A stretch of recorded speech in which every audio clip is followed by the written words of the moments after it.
Hello, everybody. It's the TV Optimist, actually. I'm doing a TV show. I'm doing the fourth season of South Park. Um, Nothing this show does could ever bore or upset me. I love it so much. Let's go up here. Scroll.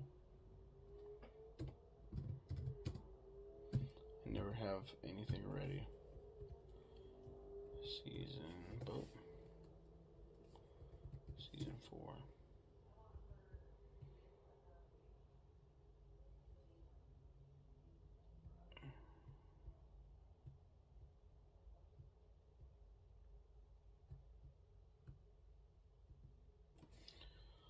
Um,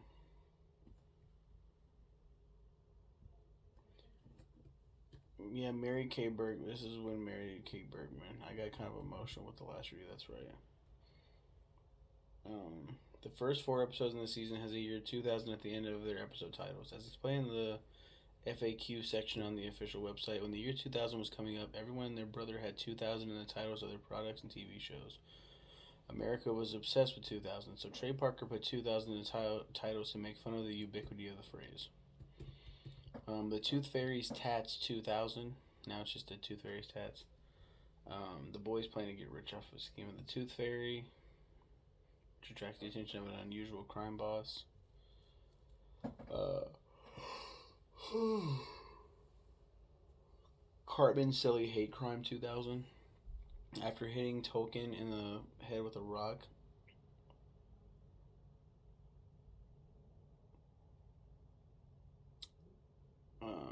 Cartman gets arrested by the FBI after FBI agents claim that he committed a hate crime. Timmy 2000.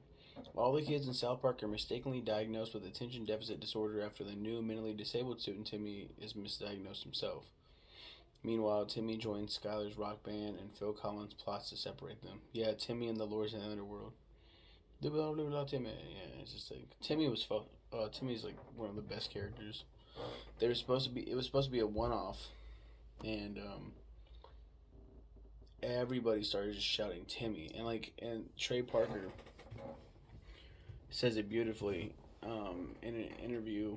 It's like on a talk show. He's like, the the network was not happy. They were like, this is very offensive and very it's in such poor taste. And then people started shouting it everywhere, and people wanted merch, and they're like, oh yeah, we love Timmy. Timmy's great. It's like, oh, you fucking asshole. Quintuplets 2000, also known as Contorting Quintuplets 2000. Stan's family takes in a grandmother and her quintuplet granddaughters from Romania who are on the run from the American Romanian government. Meanwhile, Kenny practices opera singing and he eventually becomes famous in Eastern Europe.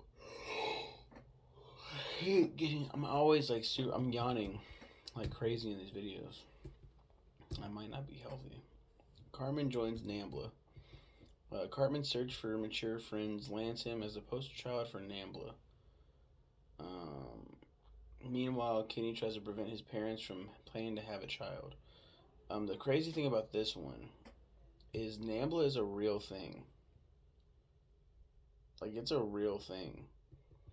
It's a pedophilia and pederasty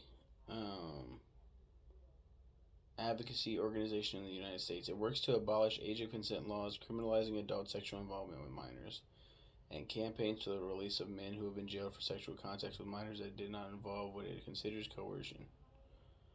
The group no longer holds regular national meetings, and as of the late 1990s, to avoid local police infiltration, the organization discouraged the formation of local chapters.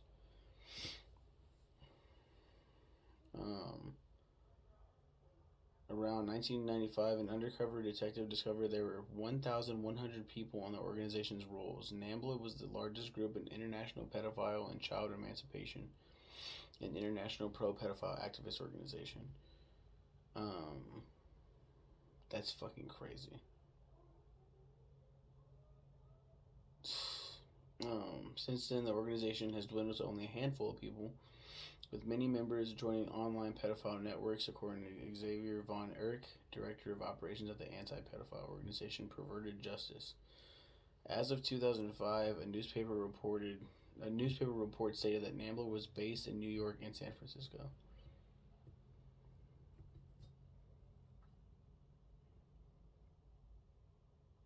Events such as Anita Bryant's 1977 Save Our Children campaign and a police raid of a Toronto area newspaper, The Body Politic, for publishing men loving boys loving men, set the stage for the founding of NAMBLA.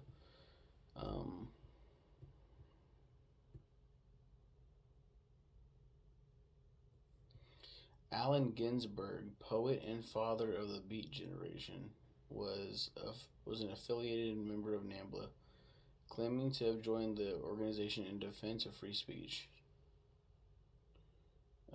Pat Califia?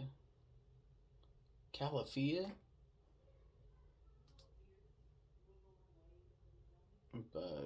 is a bisexual trans man. Prior to transitioning, Califia identified as a lesbian and wrote for many years.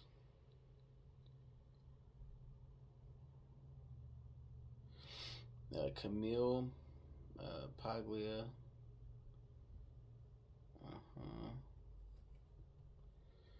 In 1994, Paglia. I've gone on this whole tangent, because it's so crazy that this actually is a thing. Bill Andriette, David Thorstad, Harry Hay.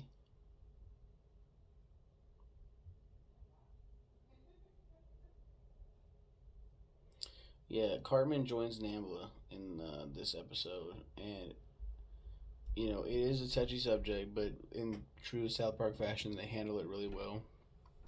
And there's this thing, if you haven't seen South Park, where at the end of every episode, it's either Stan or Kyle, mostly. They're like, I learned something today, and some sentimental music plays, and they talk about the lesson that they learned. Because there's always a lesson to be learned in South Park, as fucking vulgar and gross and just juvenile, as insane as this show can get.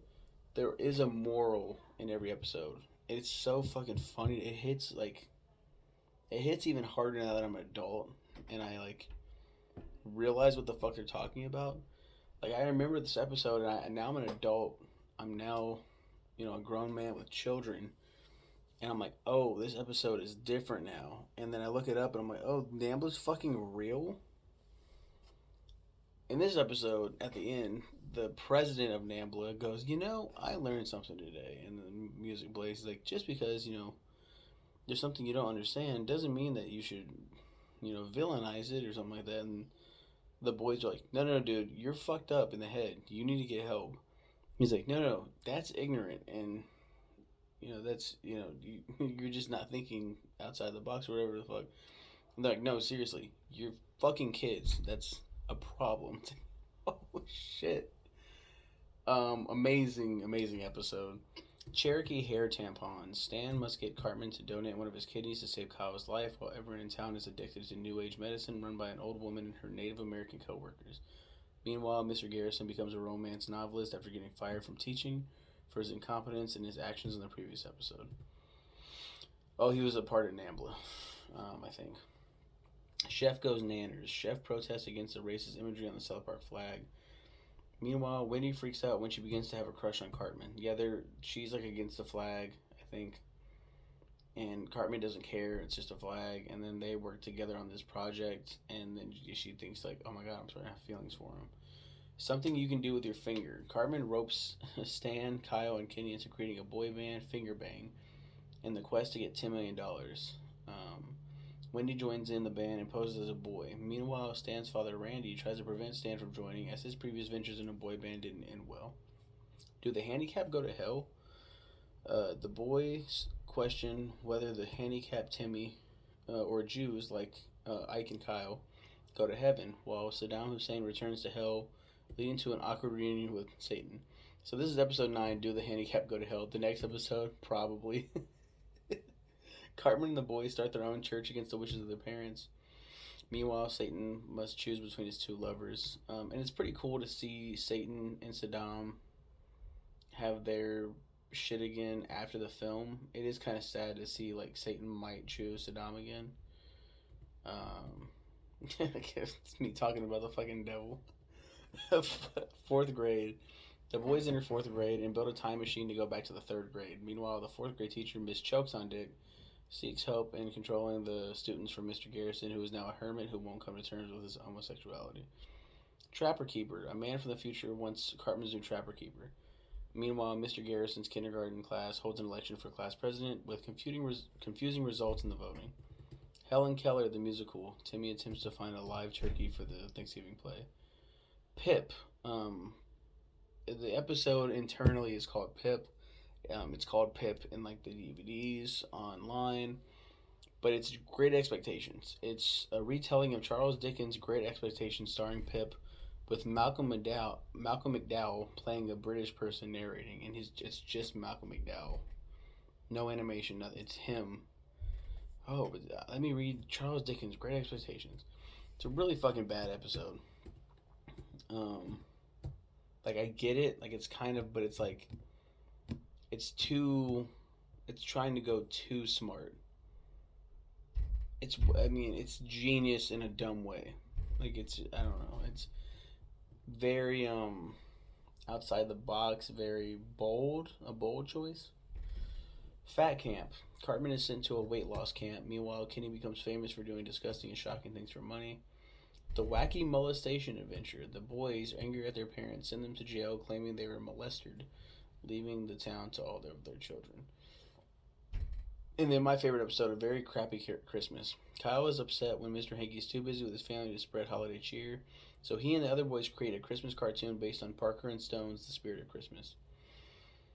There are some choice episodes in this season, but my favorite was the finale, in which the boys create Matt Stone and Trey Parker's The Spirit of Christmas short film, which inspired the creation of South Park itself. I love meta stuff like that. It's really genius. Like, it shows them cutting the characters out with construction paper, because that's where South Park style comes from. The Spirit of Christmas, there's two different versions of The Spirit of Christmas. And then there's the very first episode. We're done with construction paper, and then after that they did an animation process that looked like construction paper, but it's not actually construction paper. And then over the years it's gotten even better while still maintaining that construction paper look, like fucking crazy. Yeah, no, I really like this season. I just love this show in general. So that's South Park season 4, where we talked a lot about NAMBLA. See, and this has nothing to do with anything, but I should just leave you with this. You know, I learned something today, reading about NAMBLA. Nobody's fucking allowing pedophiles to walk around the world. Like so many people argue against the LGBT community, and they're scared that they're gonna add the letter P to that greater, you know, there's gonna be LGBT the plus, you know, there's gonna be LGBT, I forgot the entire thing, but LGBT 2S AA. There's gonna be a P one day at the end of there. It's gonna be pedophilia, and they're gonna be accepting. Nobody is fucking accepting that. Not a single soul is like, yeah, sure, let's do that. You know what? I say that, not a single soul. We just had a whole group, NAMBLA. What I'm saying is, NAMBLA not being as big as it once was is a good thing. It's a step in the right direction. It's a sign that people are learning.